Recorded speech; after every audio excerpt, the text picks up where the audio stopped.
Joel. Here. He is not joining us this evening. Adam. Here. Sarah. Here. Carly. Here. Tom. Here. I'm here. Dr. Salerno. Has our meeting been properly noticed? It sure is. Joining the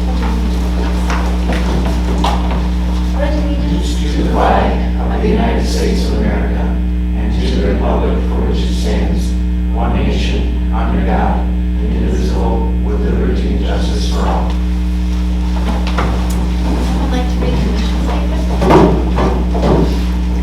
And the Mount Horeb Area School District, in partnership with the community, is dedicated to nurturing, educating, and challenging all students, preparing and empowering them to be productive, responsible, and self-fulfilling members of society. Thank you, Carly. Number 2, approval of the agenda. Our FFA students aren't here yet. So move them down to discussion items. And then, can we leave them as a floating item?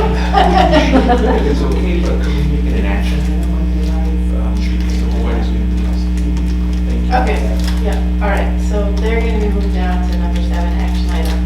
Depending on when they show up, we'll slot them in so they don't have to sit too long. Okay. Would someone like to make a motion to approve our agenda with that revision? So moved. Second. Motion by Adam, seconded by Tom. All those in favor of approving our revised agenda, please say aye. Anyone opposed? 2B, approval of our August 19th board regular meeting minutes. Would anyone like to make a motion? So moved. Second. Motion by Sarah, seconded by Carly. All those in favor of approving our August 19th board regular meeting minutes, please say aye. Anyone opposed? Number 3, addressing the board. School news. Well, you probably suggested at the beginning of our meeting that we had our first day of school for about 50% of our students. The remainder of our students come to school tomorrow. We want to thank the community for allowing this extra day for our new students who are coming into our buildings to get acclimated. It was a treat to be at the high school in particular today because you see this group of leaders, student leaders, who are taking on the next generation of leaders around the building. These doe-eyed looking 9th graders, just like, oh my word, you know. And Sarah Strother reminded me, this is our first group of 4K students who will be coming into 9th grade this year. So it really was a very, very successful day for our 9th graders transitioning in, and that's testament to the staff who welcomed them. Then, of course, there's students who gave up their time. They could have slept in, but yet they were here to help out. And the same holds true for our 6th graders. And the other half of our kindergarten kids will come in tomorrow as well.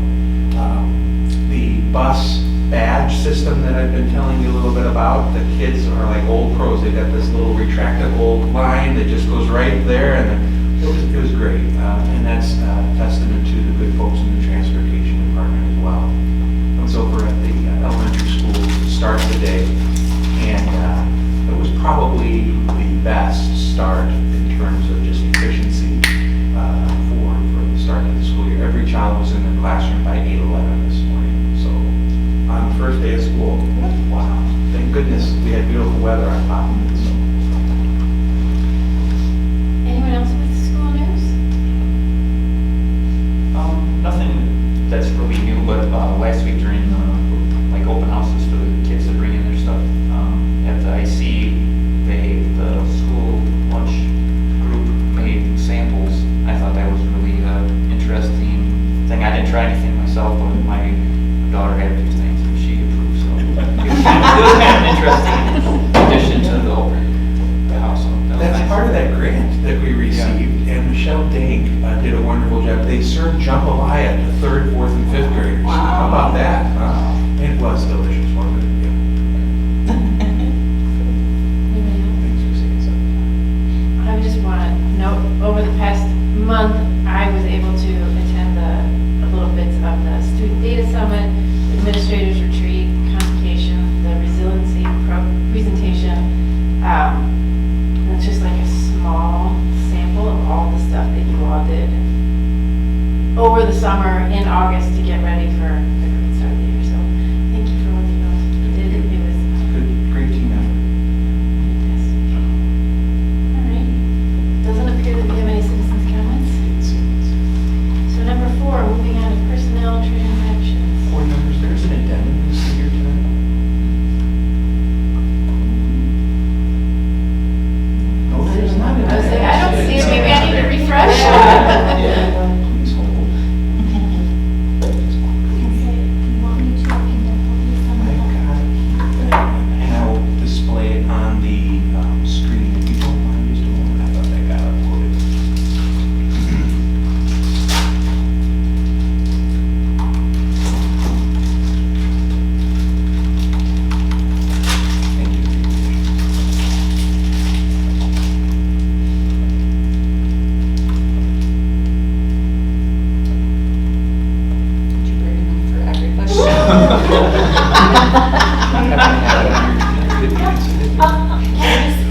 is that the best? Yes, could you please send it to me as email? I can pop it up on the screen.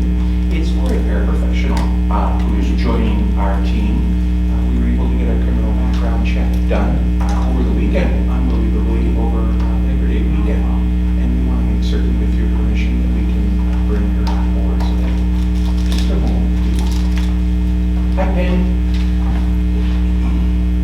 I'm excited to see the French teacher. That's good. Yes. I know that's through the network piece, but that's awesome. And interestingly enough, she comes to us by way of Tunisia. Oh. So she taught kindergarten last year in Illinois, and then was teaching high school students French in Tunisia last year. We met with her today. What a delightful woman she is. And can you remind me that she's in person here? Yes. Here we are. Thank you. Page 1, just the first page of that document. And so we ask for your consideration of this additional candidate, please. Would anyone like to make a motion to approve our personnel transactions? So moved. Second. Motion by Sarah, seconded by Joe to approve our personnel transactions. All those in favor, please say aye. Aye. Anyone opposed? Number 5, our consent agenda. Is there anything anyone would like to discuss, or would someone like to make a motion to approve? Motion to approve consent agenda. Second. Motion by Tom, seconded by Adam. All those in favor of approving our consent agenda, please say aye. Anyone opposed? Moving on to number 6, discussion items. I'm going to pause for one moment. Ms. Allen, we moved you slightly down on the agenda, but we can That's do you okay. as our first number under action items. Are any students coming that we're waiting for? No. Okay, then we'll take care of this one agenda item and then you say you I can come guess and I go. missed the boat. I thought we started this at 7. That's what we thought, that maybe that hadn't been communicated, so I apologize for that. That's okay. But you're on time, so Yep. don't Okay, worry about a all right. thing. That's our. So we got a job.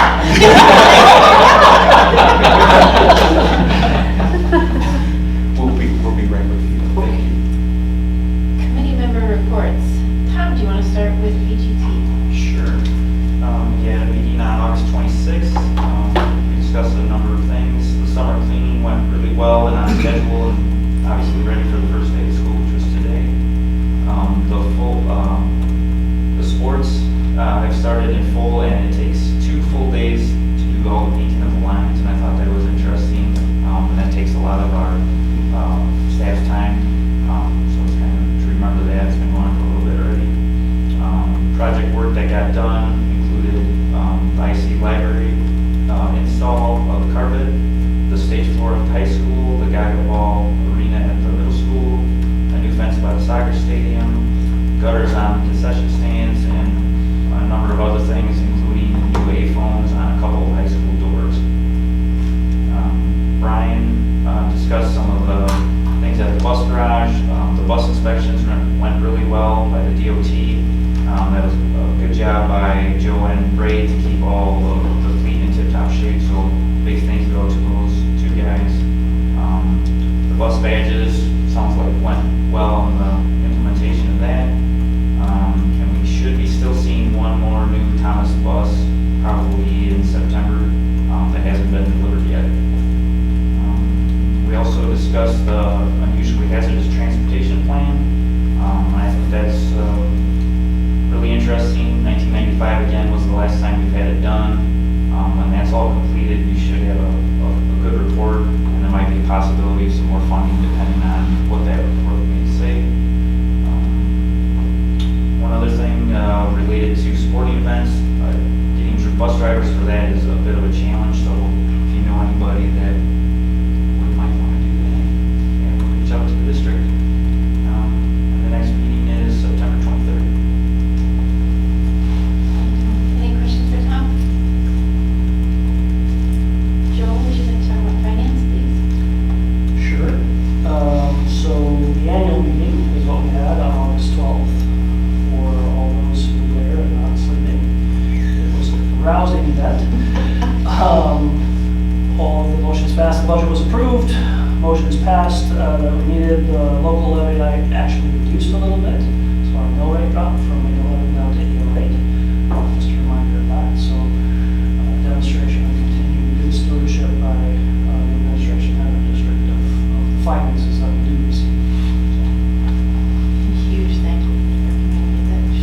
absolutely.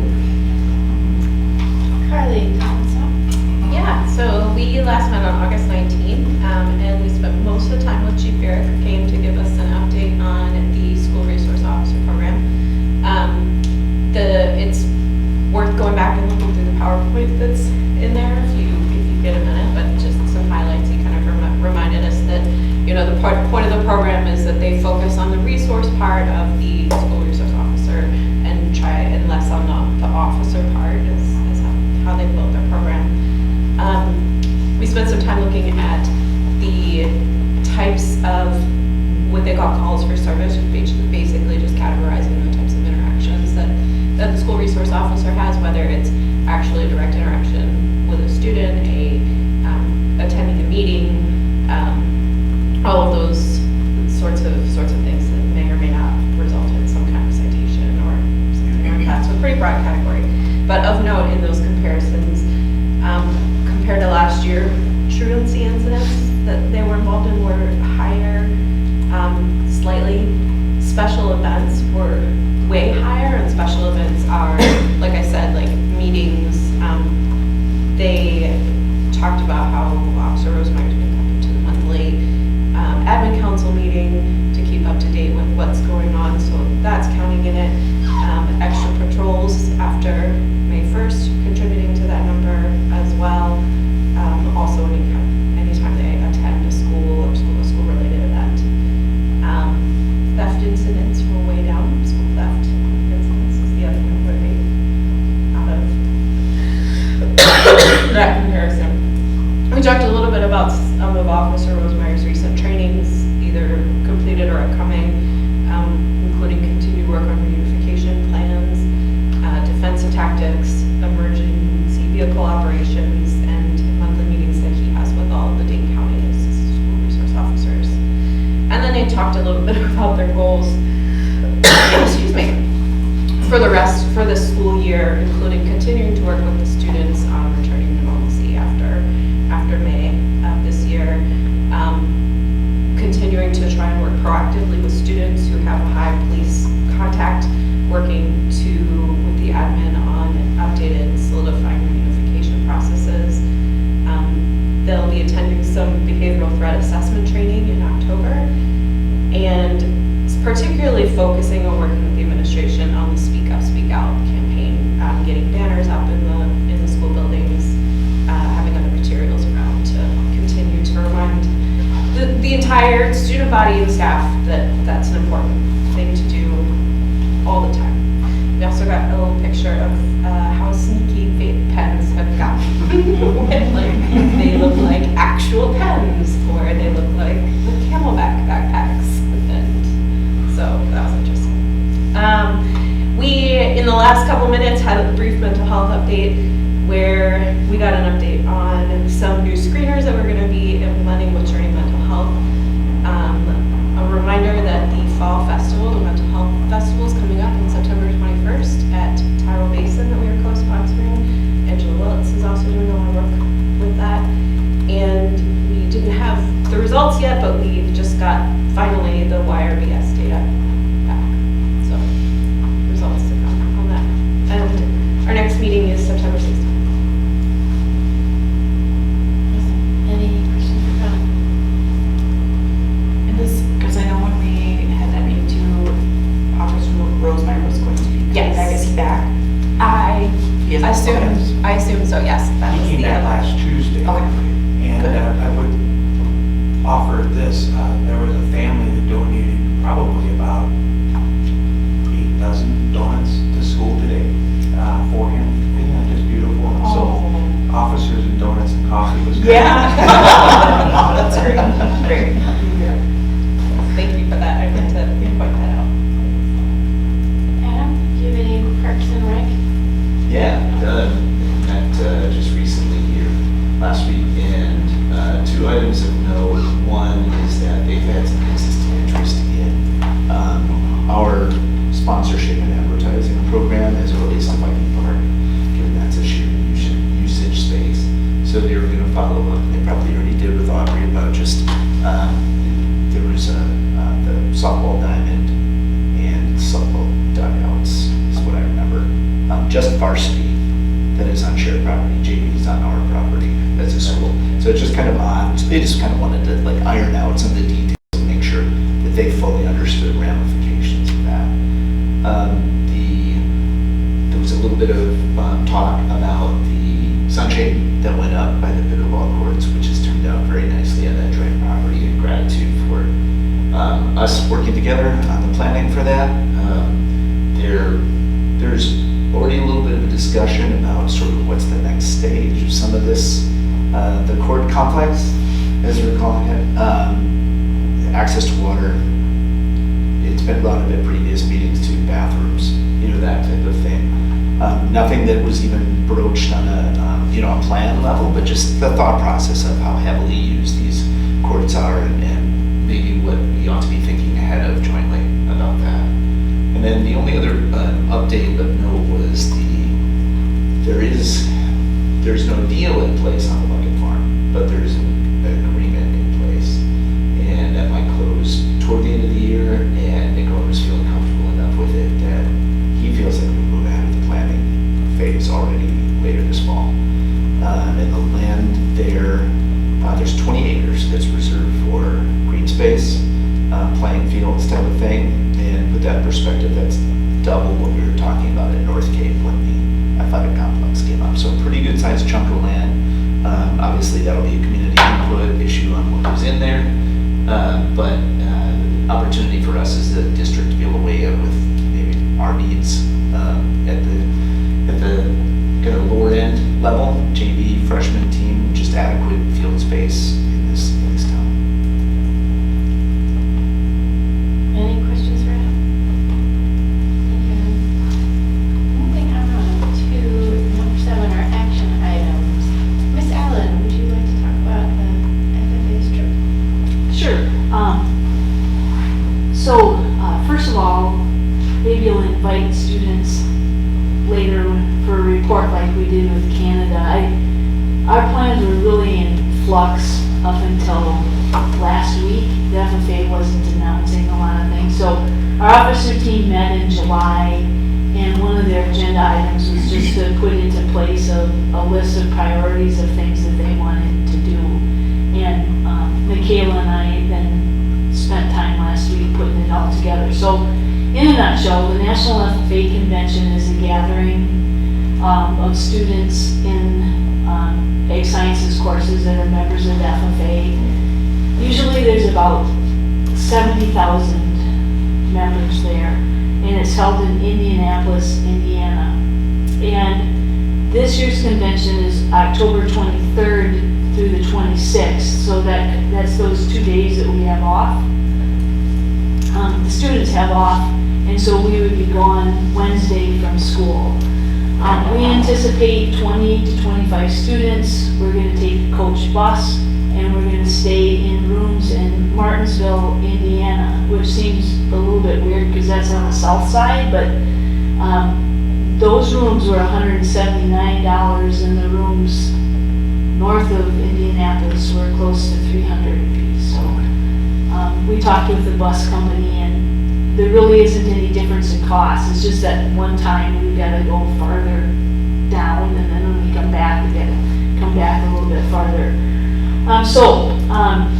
What we do is the Tuesday before we leave, the students will bring their luggage to the classrooms, and we have a little checklist to make sure they have all the FFA attire and that kind of thing. And then Wednesday is mostly about getting there. We'll get there. We have to check into the convention itself, which is actually a thing with 70,000 people. And then we'll go to our hotel room in Martinsville and just stay there that evening. The next morning we get up early, we'll go to a convention session, and after the session there is a career show. It's at Lucas Oil Stadium, all of this, and then there's an attached convention center. And in the convention center they have this giant, they call it a career show. There's a lot of companies that would employ people in the ag industry there. That every single ag college known to humankind is there. And so students can talk to reps, and there is quite a contingency from Wisconsin, so it's kind of nice. The students can talk to people going to River Falls or Platteville or whatever. And so then after we're done with that, which will be mid-afternoon, we're gonna come back to our hotel and change it and go to the rodeo. They have that at the Indiana Fairgrounds. And then that takes care of Thursday. Friday morning, the students don't know how early we're gonna get out, but we are. The fourth convention session, this was just announced last week, Temple Grandin is the speaker. I don't know if any of you know about her, but she is to animal behavior and handling what Aldo Leopold is to wildlife management. Only she's still living, and she's someone that is very knowledgeable, very interesting to listen to. They actually made a movie about her on HBO. She also talks a bit in her speeches about living with autism and how that's affected her career and actually made her wildly successful. And so that's a good message for the students to hear. Very interesting person, very famous person in the Aggie world. And so Michaela and I want the students to be able to listen to her. When we're done with that on Friday, the one thing we don't have in place is Friday afternoon. We'll either take a business tour or participate in a national FFA day of service, or we do some volunteering in the garden. It just depends next week when everything opens up how fast I am to sign up for things, and we'll probably have 3 or 4 computers open at the same time as trying to get something interesting for them to do. And then Saturday morning, Reese Theobald, one of our graduates, will be receiving the American FFA degree in a ceremony at Lucas Oil Stadium. So we'll attend that ceremony and then pack up and head for home. So that's what we have planned, and we just seek your approval of those plans, and we'll work from there. Any questions for us? Can I just make a comment? Just because I have Pam here. You all know I work in the ag industry, I always have, and I know firsthand from my son being in Pam's program, what a fantastic ag program we have here, so thank you, Pam. I just want to mention that publicly, that we have a fabulous ag program here, hugely thanks to Pam, so just know that it's very special here, and our students have a lot of opportunities, so thank you. Thank you, I appreciate that. We're very fortunate to have Michaela Brach. If you haven't met her, she's my partner in crime over at the high school. She came last year at the semester break, literally like graduated on Saturday and started on Monday. I guess I can't even wrap my head around that. And has worked very hard on student relationships, and is kind of like, is this going to work out? And it has. She's an excellent leader, excellent role model, excellent teacher, and we're just heading into this year with lots of good, positive things going on. And so I did bring, I'll just toss it out here in front, our itinerary and our deal about this is the convention. And this other thing is a document that just tells our FFA activities. It's a document we have to prepare for the Wisconsin Association, but I don't know, maybe Mr. Schilling can find things he did in there. See the new things. Yeah, I'll just say that it's a great trip for the kids, and it's well worthwhile for sure. So thank you for taking them. Especially the time on the weekends and in the evenings being away from your family, so thank you for giving them that. Yeah, we have chaperones that, actually giving up some work time, so, we appreciate people using their vacation days to help us out with stuff, right? It's always, the community support that we get for these things is pretty significant, and so we appreciate that too. Can't do these things in a vacuum. We take school board, community members, businesses. Obviously, this costs a lot of money. This is about a $15,000 deal. So lots of hands helping with that too. So when we get our state fee.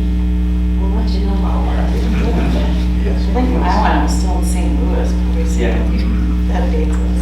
Lori, I know that Mr. Lightfried has things going on in Indiana, but he's the only person. There isn't a whole lot to take the kids to see. Well, the years we went to Kentucky, we would go and see these, millions, like one horse had $100 million insurance policy on the thing. I'll never forget it. But there was like we'd go to Mammoth Cave and we'd do all, and Indiana is just Indiana. They sent us a brochure that one suggested activity was take all the students around on your bus to see all the barn quilts. I mean, they said, we're not like Henry's going on to do stuff, so anyway, whatever, Indiana is Indiana. They have a big stadium. And you've made the most of it. The 2 years that Henry is gone, he's had a great time. Yes. Hey, it's good. I would make a motion to approve with the one exception that we have no active participation in the rodeo. No, I'll stay off the horse. I'll second. Motion by Joel, seconded by Sarah to approve the FFA's trip to the annual international convention. All those in favor, please say aye. Anyone opposed? Thank you, Yep, thank you. Just a note, you might want a few minutes, it's the national convention rather than, Pam. Oh, it does say international. I think you're mixing us up with DECA. They have a That's what it is. Thank you.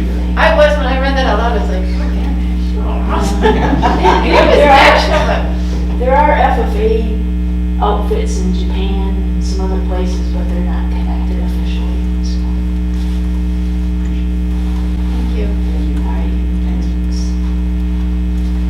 Moving on, consideration of the at-risk crime. So we kind of come once a year and provide information on our at-risk plan. And so we just put together a couple of slides.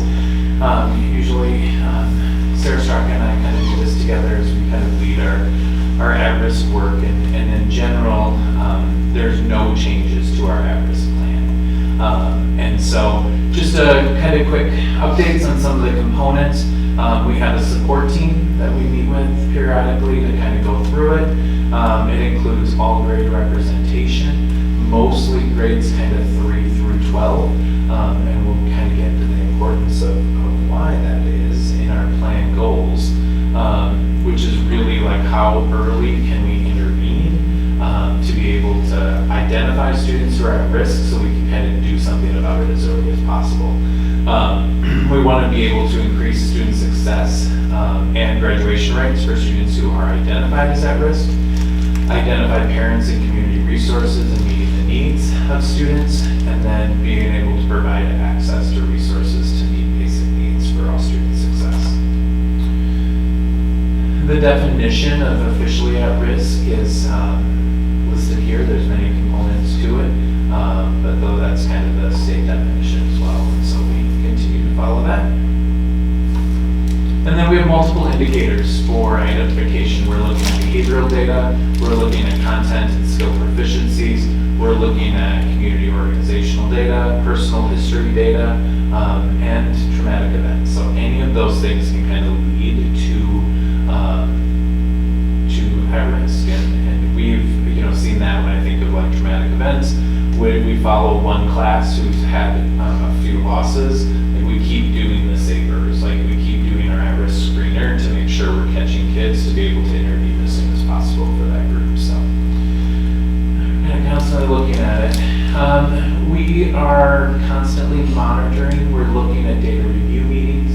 Student services teams are looking at data, and every building has a problem-solving team that they're looking at and monitoring where students are at and how we can kind of make modifications both behaviorally and academically through additional interventions. Notifications we're looking at through all those intervention pieces, as well as grade level promotion or credit deficiency data. So that gets especially important in high school, looking at who's behind and are we keeping on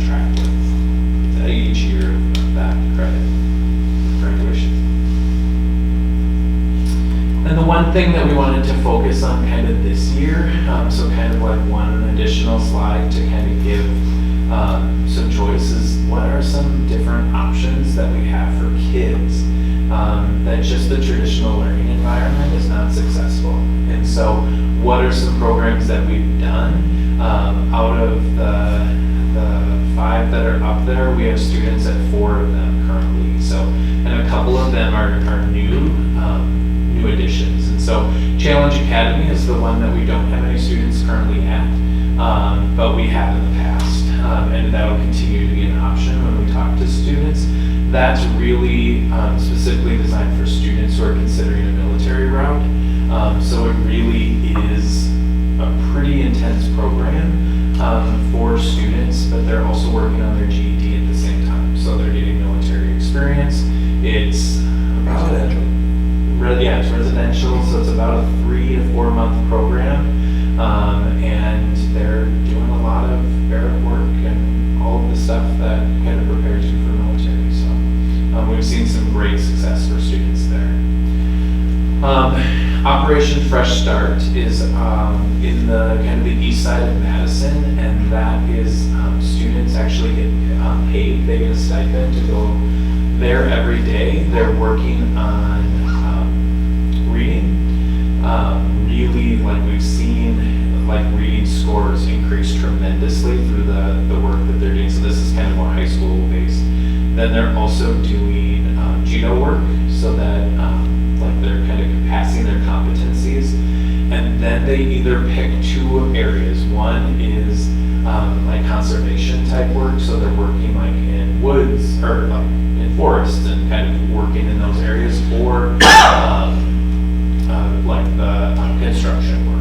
And so they're building houses and they're getting real hands-on experience for doing jobs. And then a lot of times then those employers will be able to hire our students on if they choose to right after high school. So it's kind of some really great incentives, and we have students who are there right now doing the work, and it's fun to watch their progress. And they come out of that program with a high school diploma. So it's not a GED, it's not through like a GEDO, they're working on equivalencies for high school diploma. So it's kind of exciting. Richardson is an alternative school over by the airport. So that is kind of a comprehensive school that's really working on social emotional needs, behavior, and all of the academic needs. And so they have students kindergarten through 12th grade. And so we have a few students at different grade levels that are there. It's not necessarily, it can be a long-term program with students who've been there for multiple years, but it's really kind of a short, like about 2-year program, work on some skills, and then we transition back. We also work hard on our GEDO program, and you'll see our new staff member who's on the next slide. But then our last one would be Common Threads. So Common Threads is an alternative educational learning environment that's really, they say more than students with autism, but it's really geared towards students who are on the autism spectrum, to be able to like get some of the sensory needs, a lot of occupational therapies, speech and language all integrated into their day. It's really sensory based and supportive environment. So again, it's kind of a short term, kind of get some base learning and then transition back into our schools. So it's exciting stuff. And then we have the GEDO program, and we're so lucky that we have a new staff member, Vicki Norton, really kind of expanding on what she does. It's replacing Sarah Seed's position, but really looking at it from an alternative learning pathway. So what are all the different learning pathways that we can include, looking at some online programming, overall expanding our alternative options for students to really focus on core comprehension skills and learning towards graduation. So that's kind of our plan. Brian, one of the things I love about what you and the student services team does is that these programs aren't just for students with special needs. In fact, it's for all students who have this opportunity, and that you really do try to layer in opportunities that preclude students from successful interventions you and the student services team have been building, whether it be building bridges, sometimes it's truancy discussions, all different kinds of things that are part of that report you do for your information advocacy report. On average, would you say maybe how many students would go to any one of these, 6 programs, 5 programs? Through a school year? So if you take out GEDO, because it's through our school, we would have 1 or 2 at each of the other things. And there are alternatives too. We have the full list. We've supported kids at Gateway to College, through Madison College, and some other sources as well. But these are kind of our big ones as well. So yeah, I mean, when you kind of go, one of the first slides, right, was what the program support teachers, like kind of our meeting, the program support teams in each building, and we have, Brooke's here tonight, but she's part of, that from a K2 level, but they're doing the real work of really examining student behavior data and student academic data and figuring out what intervention student need for success. And so whether it's check in, check out, whether it's more intensive, whether it's, interventions, the reading, math, academic, meetings on truancy and supports and plans for how to get to school and consistency and setting up behavior plans and all of the things that they're doing on a regular basis make it, is I think overall why we have such a high graduation rate. Because we're starting it so young and continuing it up. And so it isn't a 9th grade at-risk plan. It starts in kindergarten all the way up. And the importance of school and the work. Really wrap around support for families too. It's not just the student, but how do they develop the whole family so they feel like they're part of the solution. Tip of the hat to you guys. Thanks, Brad. Even though there's no changes, do we need to take a vote on this? Just because we have to approve it? We have to approve it. That's what I thought. Good question. Someone like to make a motion to approve the at-risk district plan? I'll make a motion to approve. A second. Motion by Sarah, second by Carly. Is there any further discussion or questions? All those in favor, please say aye. Anyone opposed? I'm gonna stay here. Because you're going to come along I with don't things. know. Although we have one more thing. You before have one we go more. in. Dr. Salerno, policy 735. Good evening again, board members. This is the second reading of the proposed policy for technology acceptable use. You'll note in here that we've made a number of the suggested changes that the board has requested during the last visit on this. Anyone have any further questions or comments about this? Or want to make a motion to approve? Motion approved. I'll second. Motion by Carly, seconded by Tom. All those in favor of approving policy 735, please say aye. Anyone opposed? Thank you. Okay. We now have a series of policies that Aaron and Brian are going to share with us. Because Lee is not here with us, we'll revisit them in our next meeting. But we can discuss and ask questions. Perfect. So I'm going to kick us off with policy 113. Brian and I will bounce back and forth. I'm going to talk more about the adult or employee portion of the policies, and Brian will talk more about the student. But all of the policies that we'll be reviewing stem from this one policy.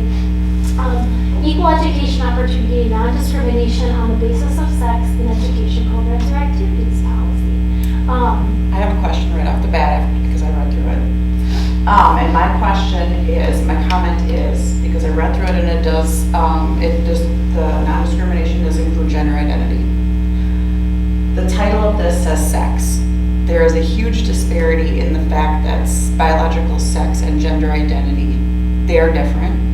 And there's a huge disparity with a lot of people that don't understand that. So that was my question about the title, is if gender identity can be included in that because of that fact.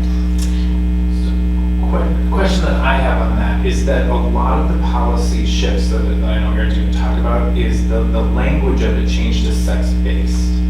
And so because it's based, it's just a little bit of a different narrative. Would that fix that a little bit, especially as we go into the definition? Why don't we go through it maybe and Okay. then see how That sounds that great. plays out? Yeah.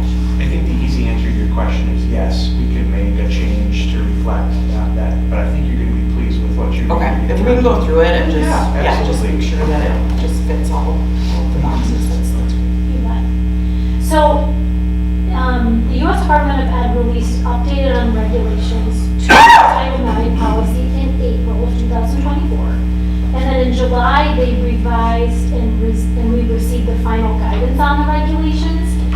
In August 1st, these new regulations went into effect. So what the big difference is between Title IX of 2020 and Title IX of 2024 is the expansion of, instead of just sexual harassment, it's sex-based harassment, which includes gender-based discrimination of what you just pointed out. So that was a difference in the policy and a large difference. Also, it expanded the scope from not only just on-campus incidences, but incidents that affect educational access. So it doesn't have to occur on school grounds, but it has to affect a student's or employee's educational access. So those are the two big, very big differences. Districts across the country have worked with legal counsel to update the policy so they meet both the federal and also their state guidelines. So when we've worked with these policies with our legal counsel, we want to make sure they're legally sound and meet both the state and the federal requirements, and also Mount Horeb's views on this policy. Both Brian and I will be presenting the following policies, but we spent a lot of time with legal counsel to make sure that this meets all the requirements and also allows us guidance, clear guidance, and then also flexibility within the policy. It is pretty lengthy, I think it's 24 pages. And a lot of the things we cannot change Right. because they're Right. legal pieces, and it isn't the easiest policy to read because of all the legal requirements in there. Happy to answer some general questions. Brian, if you want to add anything. Well, I think, Steve just went into, he kind of highlighted where it goes into some of the definition. And so I think the definition of sex-based kind of helps, kind of when you go above it too, right? It includes other forms of harassment, not sexual in nature, but sex stereotypes, sex characteristics, pregnancy, other related conditions. So it's the goal of changing it from sexual harassment to sex-based harassment was really to encompass all of the conditions, right, of gender identity, all included in that, in the policy, so.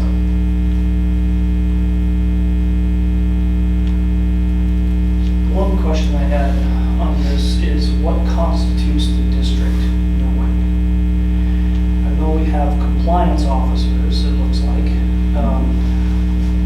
We want to be specific. So for example, we go way back into the introduction, it says the district will respond promptly and effectively when it has knowledge. Do we need to define what is knowledge? That's a great question. It has to be pretty broadly defined. Anything that we feel like we have knowledge of or potential knowledge, we have to start an investigation. And that investigation could then say, this isn't something, but we need to act on it. Understood. I guess my question there though is, let's say a first grade teacher knows something but doesn't say anything. Does the district now have a liability? I would think That's so, part of but the I required just- training that we have Okay. to So train all of our we're- employees okay. on what is that? The procedure, how do you want that? That's what I'm asking. So we can't necessarily define it here, but it'll be in the procedural side of this. Okay. Yes, and in the training as well, so what constitutes as knowledge. In our administrative retreat too this summer, a lot of things end up going to a principal or like, I'm wondering about this. And so we had the principals had specific training in some of these components on what to report to Aaron or I. And most of it becomes and at least will come to us, and then we'll either say, it doesn't meet the definition, or it goes back to an informal resolution before it goes to a full-blown Title IX investigation. So, and what happens with that is, Aaron and I may make the determination, like, there's significantly inappropriate behavior, but then it automatically goes back to code of conduct instead of being Title IX. So Title IX is a really specific federal rule, but code of conduct is the code of conduct. And so we might determine, nope, not this threshold. So now it goes back to you as a school. Now code of conduct goes into play, and whatever, the consequences can follow through there, or supports in general. I think it was in this base document that I saw that essentially anything that happened before this policy was introduced gets grandfathered in, and you have to use the old rules to adjudicate it. It's interesting.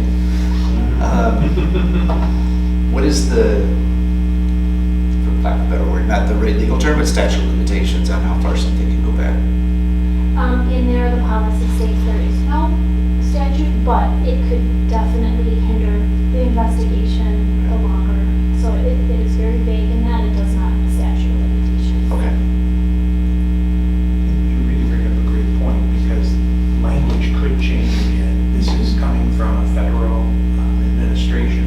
Yeah. And we know that what was overturned was the Trump era regulations that were distributed in 2022, or excuse me, 2020, beg your pardon.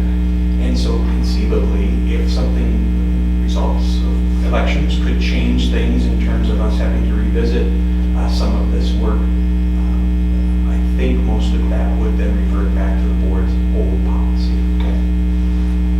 Keeping it on ice, just in case. Yep.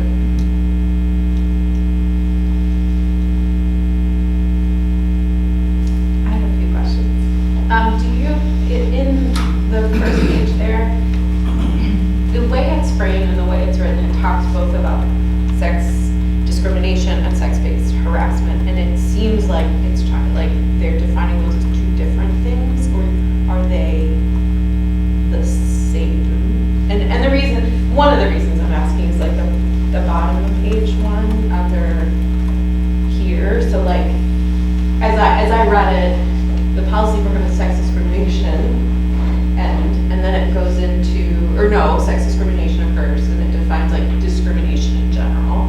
But kind of then to Sarah's point, it moves into harassment, and that's where it expands on gender identity, sex stereotypes, sex characteristics. And so it almost reads as if harassment, like you're covered Under harassment, gender, but not discrimination. And so it almost made me wonder if there was a way, and I know we are limited in what we can rewrite, but it made me wonder if there was like a definition at the beginning to say like sex, like how do we make sure that all of those characteristics are covered with both harassment and discrimination? Like, clearly. And that's my point, is that there is a lot of people who will say, if you say sex, that means sex and gender, because that's what I was taught, and that's what my grandpa said from 1920, and that's how it is, right? But science and medicine have proved otherwise. Sex and gender are different. So when you just say sex, even though you're including it, like you're putting gender in the narrative, like, you know what I mean? Like, Yeah. I think we're probably comfortable with bringing that point up to our attorney and seeing if wordage, because I don't think that's the intent, but I can see how that's read that way. Yeah. And right, so and we if you can- get, just with today's climate, if you get Someone's somebody gonna that's pull it gonna out. say, well, it only says sex, and this is what sex means to me, so. And I would say like, in general, as I read through the other policies, there were some where I think like the other bullying and some of the other ones where the list of basically like sex stereotypes, sex characteristics was not, it was like consistently carried through. So I just wonder if we should just tighten all of those up so that all of those policies have that same listing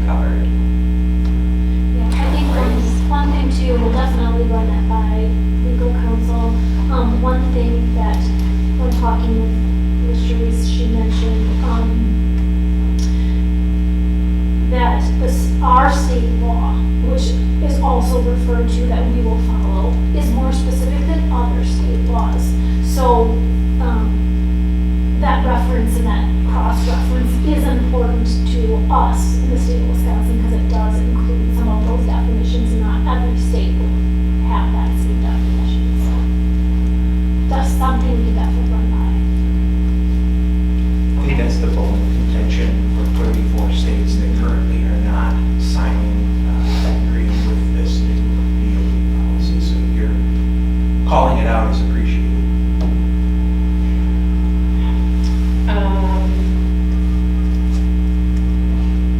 Let me see what else is worth in my notes, if I can even interpret them. In the, where it lists you to is the Title IX coordinators, and the other policies it references which of you is a decision maker. I don't know if that should be carried forward into this one as well. For which areas? That's page 5. Yeah, so how it used to work in the past is that I would investigate all of the student concerns, and then Aaron becomes the decision maker and vice versa. But now in the new law, it allows us to be the same person. And so I will be the investigator, and I'll be making the decision, and then the appeal process will go to Aaron, Dr. Salerno, and then to you as a board as a third round. And so that's just in general, and maybe that could do more clarification, but This is particular just to this policy. So issues of bullying, intimidation, and the like would follow a different procedure. This is, Just specific to the It's a Title IX, gotcha.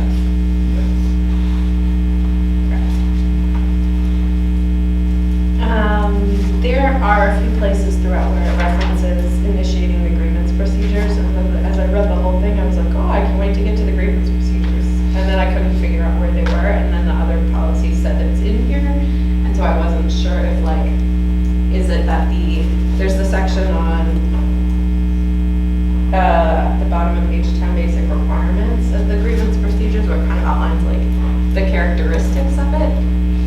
And I didn't know if that was intended to be the procedure itself, or if there was Leah, I think some. might be helpful. Yeah, maybe. the Board of Education has a formal grievance procedure. Okay. I'm not remembering the policy, it's in the 500 series. We should probably cross-reference that. That's the other note that I had, that if it is a separate thing. But if it's a separate thing, then the other policies that we have on the agenda say the grievance procedure is in 113. Okay, thank you for catching that.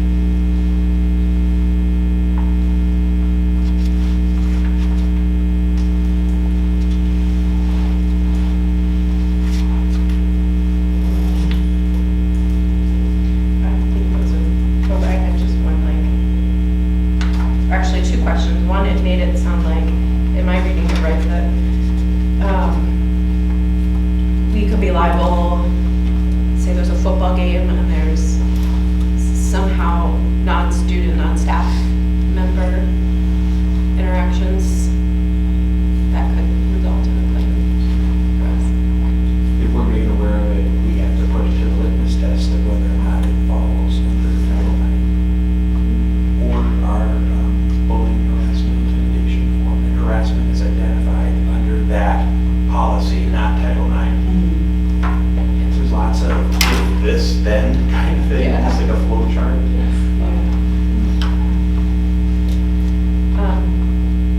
I think my last substantive thing then is that or it's not my substantive thing, the page 20, where in the definitions, days means business days.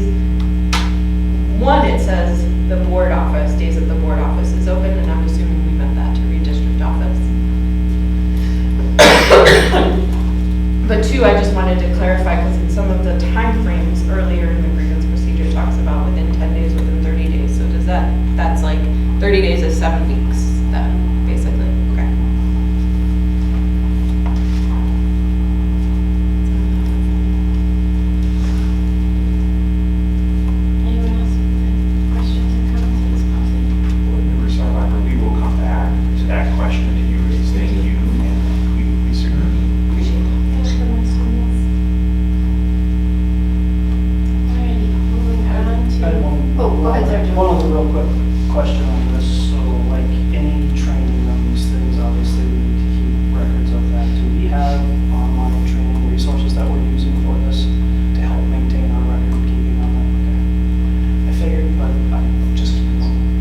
Skyward employee access. It's all in there, okay, got it. Aaron does a wonderful job with developing some meaningful trainings, and then people complete it through Skyward, and then they get, It'll be like Aaron and I need to go through some pretty intense training as well, once it gets passed. And then we'll have specific training for staff and then also for coaches as well. It's going to be, this can have the potential for athletic programming and then making sure that everyone's aware. Training, will you wait until after the election to do this? You can't. You just have to do it now, and then if the election, if things change, you have to just And it'll be a whole process, right? Of Right. Reviewing policy. Right, It's exactly. never like the election and now it's. right. It is going to be hearings and then, or like at least a window of feedback and then by the time it comes to us and then. Because it was about, I mean, I think that was one thing that we anticipated with the change of the administration. We heard that that was going to be changed, that was going to be a change, but it took 4 years to get to that Right, change. right. And then a very quick implementation. Like, But again, I'm looking at it, and it's August 1st, so technically this is up and Yeah, with still training now, and then. a policy in place that's not approved. So, okay, I just want to make sure I understand. and where we're August at. 1st date is really the beginning. That's a hard and Yeah. fast date Okay. from what I can see, okay? Okay. And I think, and you had mentioned it too, that we're not technically behind because there's been so many court processes, like we needed to figure out where we're at, including this past week where the U.S. Supreme Court kind of ruled and not sure where it was going to go. And ultimately they left it to the states, and our circuit court has not given, it's the way it is. And so we're moving forward because at the court all dealings, that's what we're indicated to do. It's like any regulation we go, let's throw it out there and let the courts figure it out. Efficiency is fine for anybody. Thank you for your consideration of that policy. But that begot other policies that we thought needed to be touched as well. And so Brian and Aaron, with your permission, Madam President, revisions to our equal educational opportunity for students policy. We changed the name of it to differentiate it for students. Yes. Yeah, so 411 this is specifically based on students. And so this is our it gets actually reviewed. We've reviewed this in the board quite a few times because the first paragraph gets changed on a pretty regular basis. But this is in every student handbook, on pretty much any documentation, because this is our overall equal educational opportunity statement for all students. And so with the new kind of procedures, it did not change because we had everything included, which was really nice. But what really changed in the policy was all of the procedures that we need to follow if non-discrimination or these items occur. And so who makes the decision? What's the appeal process? It really comes down to, the complaint, when we're kind of in the reports to non-discrimination, like who it's for, right? It's for all students, and that's kind of repeated over and over and over again. And all students means everything that's based in the equal educational statement at the beginning. So we have an informal process and we have a formal process, and it's all step by step written out. So again, the big question is, should that be in the policy? The specific process, because it's a procedural item. Just a question. We're with you on that, and so when we spoke with our council, they told us that that's best in the policy, even though that traditionally would be an admin reg. Yeah, and I know, probably you've seen it and you're like, why do you keep doing this? Which is putting our names in it. We would never put our names, we would put the title. The law specifically requires us to put our phone number and our email address. We don't have to put our name, but if you're putting our email address. Yeah, you might as well. I mean, it's pretty clear at that point, so. Start writing a job Johnson and just think Right. Johnson Bryan at Mount Horeb. No idea who that is. So really, this is gonna be one of those policies that is probably gonna, you're gonna see it a lot. On this one, is that the decision maker for employees is you, and the decision maker for students is Aaron, is that right? Or should that be flipped? Whoever does the investigation and the decision, decision maker. Yeah, Would be so the opposite. those two Yeah, lines or third. need to be removed. Right here. Yep. Well, yes. You can remove those.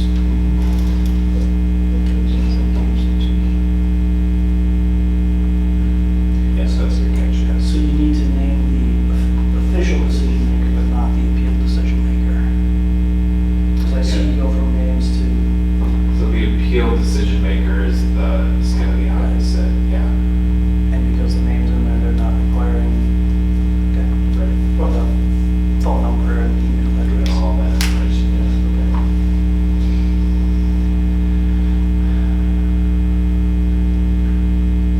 A couple questions on the list on page one. The one, I think, use of, this might just be me, is it use of objective basis with an I? Yes. B, prohibition of harassment, should that be prohibition of harassment or discrimination and discrimination?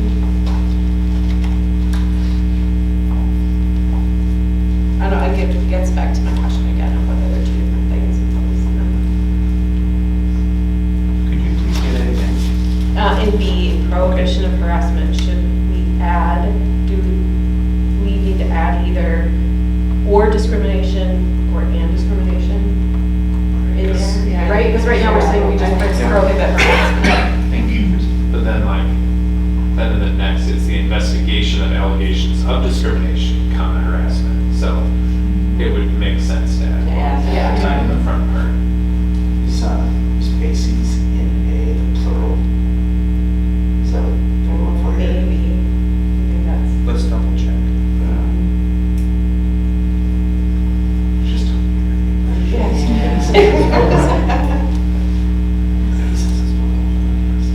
In I think we've seen it in. I've seen it, yeah. I just noticed that. And then my only other question, struggled a little bit with this, but like we call out design and configuration of district facilities, but I don't know that we say anywhere access to facilities.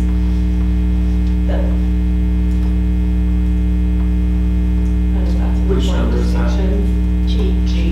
Seymour, you mean Like, we wouldn't say this, you can't go down this hallway because you're a girl.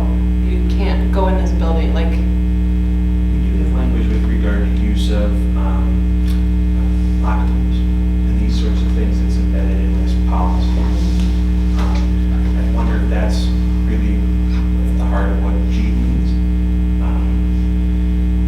I also wonder if thinking from a different lens, if it's related to handicap accessibility.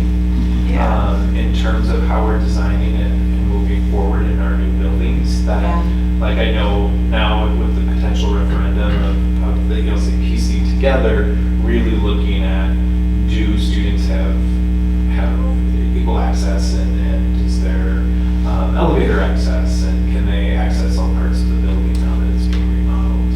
So here it gets into that detail of access. Access. Again, right, you can see them all students, all students, all students.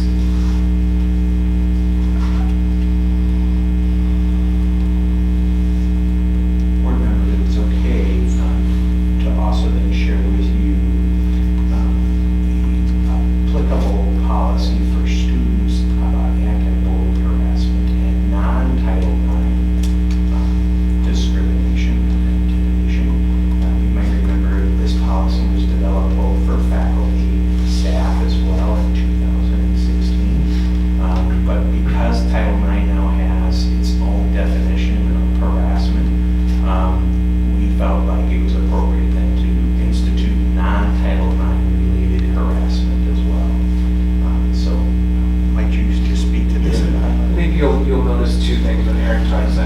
411 is connected to 511, being from the faculty side.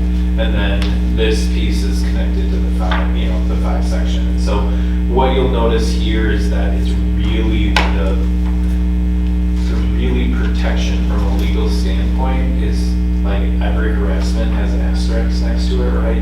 Because it is non-Title IX related. So, and then when you kind of get into like where you do Title IX again, right? You see the same like kind of listed, but then what is the non-Title IX process and procedures, and then trying to represent that in this policy as well. And so, Those decisions to be where we think they should be, which is at the site-based level, absent any kind of grievance process that would move them through an appeal process.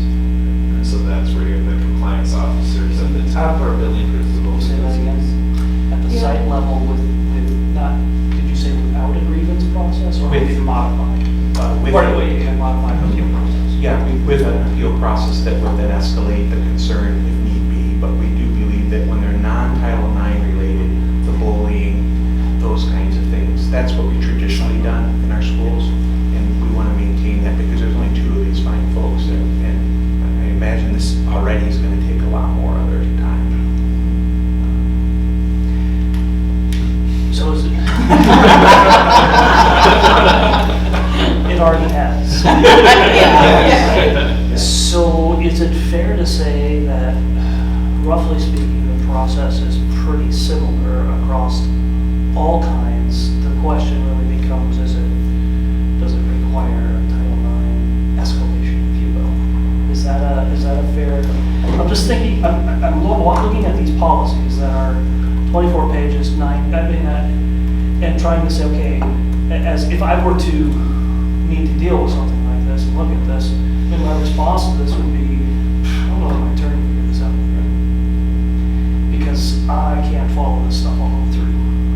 It is fact pattern dependent, and so I Right. think that's the very first question that's going to have to be asked by the 2 leaders, is they're going to have to say, is what's being presented to me as fact, is that Title IX related? If so, we're going to go with policy 113. Until such time as we found that it's no longer, the facts present themselves as no longer that case, now we're going to go to this policy, what is it, 411 or thereabouts, and then let the process follow and be adjudicated that way.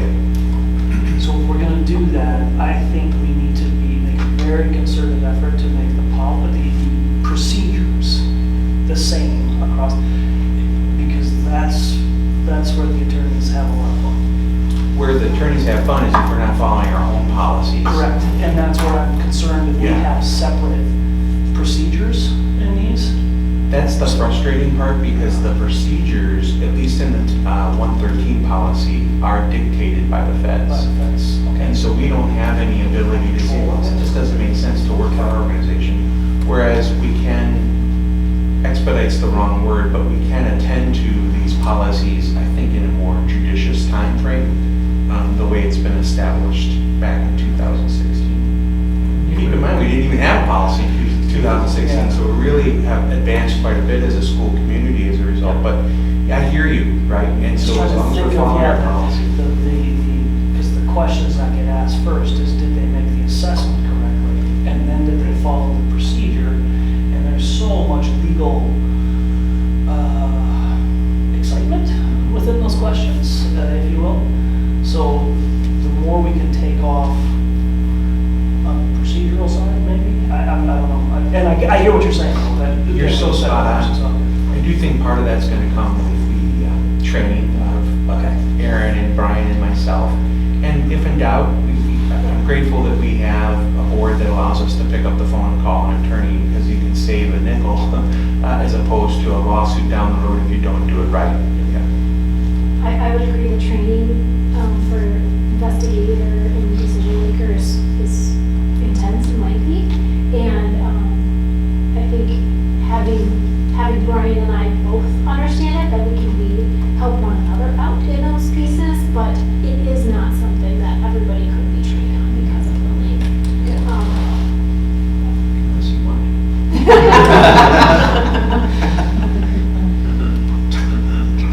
I was thinking about how board members could drive buses. You can volunteer. That's right. Title IX Yeah, coordinator. Monday morning quarterback this all day. No, I appreciate what you guys do. Thank you. You know, policy 511 then gets to the employee side, so it's similar to the 411 where we have the equal education opportunities for students, but 511 focuses on our employees. So maybe why don't we just take a moment to talk about that? Yep, we worked really hard to your point, Joel, to mirror 411 and 511. They're essentially very similar policies, one's for adults and employers, or employees and candidates, those seeking employment with the district, and then students. So we tried to very much mirror those. And so you'll see almost identical language in a large majority of it. I think one piece is, and we'll have in this policy, what disciplinary action might be taken for an employee, we don't have that for a student.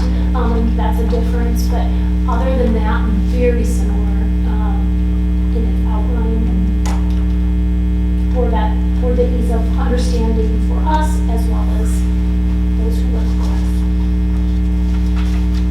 And then similarly, the same kind of language for adults around harassment, bullying, and intimidation. Non-Title IX harassment now is the new indicator in this policy. Yes. Yeah, I would say again, language is very mirrored. I think the one thing that with this policy and the expansion of 113, we no longer need the 512. I may be jumping ahead, Dr. Sino, but this covers anti-bullying, harassment, non-Title IX, and intimidation. Our 113 covers sex-based harassment for employees and students, as well as the 511, which covers everything. So that 512 policy that was spelled out, really all those components our legal team looked at and said, we have them in here, that policy is no longer needed. So happy to answer any questions about When this policy and that of the students' policy gets approved by the board, then what we'd like to do is go back through to our admin regs and also the reporting document to make certain it matches up with the policy. So you might see some areas that we put in yellow. That's because we didn't want to touch that until there was final language. We would look to act on that as quickly as possible because we know that this is about the time of the year whereby our teachers and our counselors, other student services professionals begin the process of engaging students and families about the processes we use in our district for bullying, harassment, and intimidation. And then to Aaron's thoughtful point, Madam President, if I could just go to the removal of board policy 512, not for any other reason than the fact that that language is now embedded throughout these other documents. And one thing we know is true is you don't want to have the same language in multiple policies because if you change it in one place, you forget to do it in another, it just becomes a headache. So we just ask for your thoughtful consideration the next time we meet on these, what is it, 6 or 7 policies. It's a lot to think about. Do you have other questions, comments? Can I ask a question about the student anti-bullying? We've got in personnel and adults a very clear definition of bullying and harassment that is not in the student document. Or is that purposeful? Are they the same definition? That definition is currently in the admin reg For students? for students, and we probably should move that to the policy.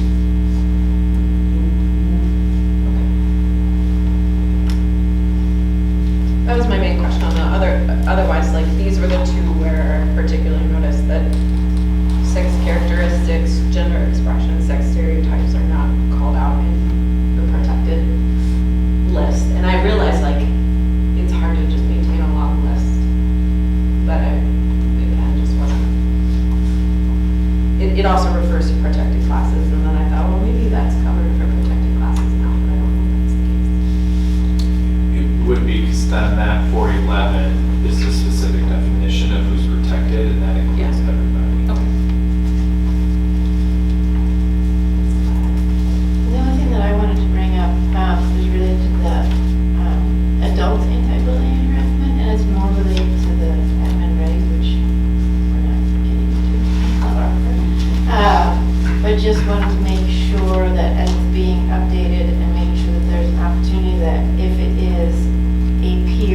a supervisor, although we want to keep it local, that employees do have an opportunity to reach out to someone else in case they can't talk to the person that's, like, it's not appropriate, so. I know, it's definitely in there, but we'll make Okay. sure just to do it for that, and I appreciate that comment.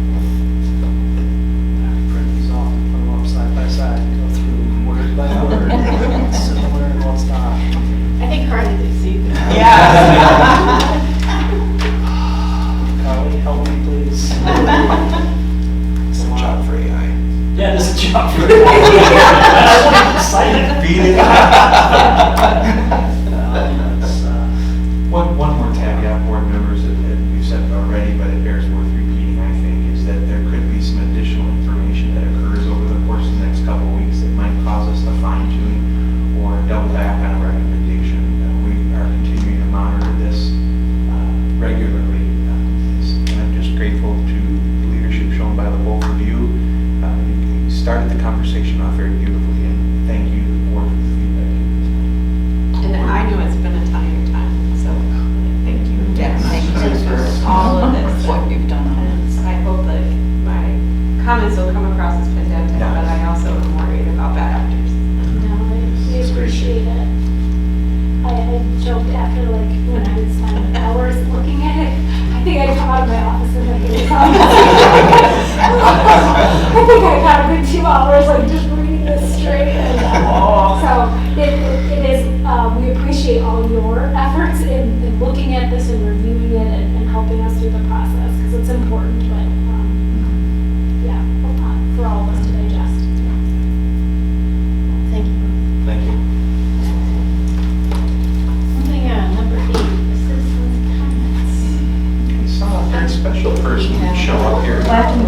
You can, right where you're at. We'll just have, we'll take it. Great. I'm reporting on the 282 Road here in Mount Horeb. I'm an 8th grader and a 5th grader. And I'm a K-2 school counselor, and I am here on behalf of our union, Mount Horeb Education Association. Just wanted to let you know that today was awesome. Lots of happy, smiling faces. I earned a lot of hugs. The best part was probably walking a student downhill to the ELC, and he very excitedly shared with me that today is my first day of kindergarten. I was like, well, honey, I know. It was horrible, right? It was horrible. So, like, really looking forward to a great school year, and wanted to acknowledge members of our student leadership team. Brian Johnson was there this morning, Sarah Straka was there, Dr. Solano was there, greeting students, greeting families, bright and early on the PC playground, which was awesome. So appreciate the help and your partnership, and hope to see you there tomorrow. And that's all. Thank you. Thank you for setting the conditions for a great school year. Oh, yes. Tomorrow's his second day of kindergarten. Excited.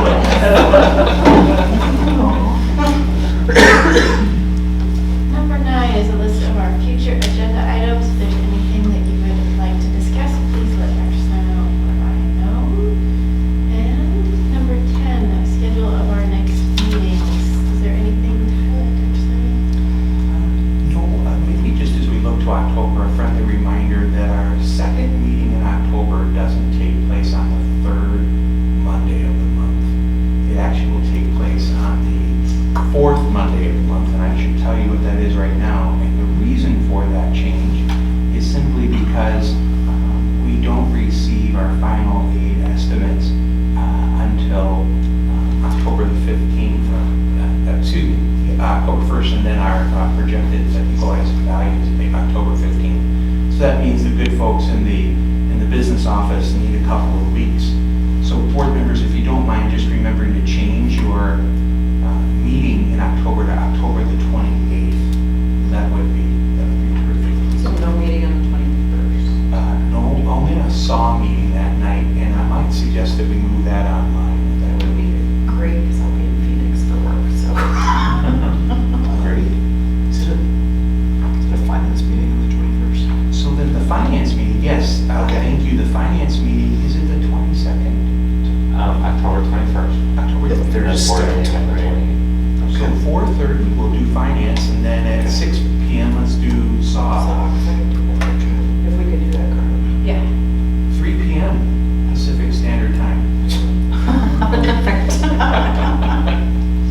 The only two things that I would add is that in October, we also have the Greater Dane County School Board Consortium meeting.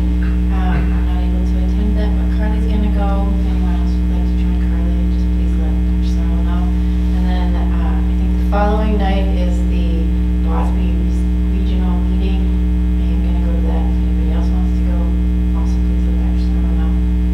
I can get you registered and paid for your meal too. Thank you for mentioning that. So the evening with the Dane County Consortium is the 8th at 5:30 at Verona High School. I apologize, I won't be able to go to that because I'm double booked for some referendum presentations. But maybe a member of the senior leadership team could join you at the consortium meeting. And thank you for your thoughtful consideration of the WASB event. Again, I apologize, I won't be able to join you on that one because I'm also at another presentations. October is packed full with referendum presentations, so thank you to anyone who can attend, and thank you, Dr. Snow, for doing all of those. Does anyone know how promos first day went? I did too. Crumble has his own video now. Can I take a quick bird walk and just ask if you'd be willing? Aubrey's been working on a video with Cody and his little boy. Yeah. Do you want me to talk about it or share? Can I show it? Oh my gosh, yes, Since absolutely. well, It's still in not- draft It's form, not an so. agenda topic, so I can't. But Should we officially adjourn and then? let's Adjourn, okay. Yeah. All right.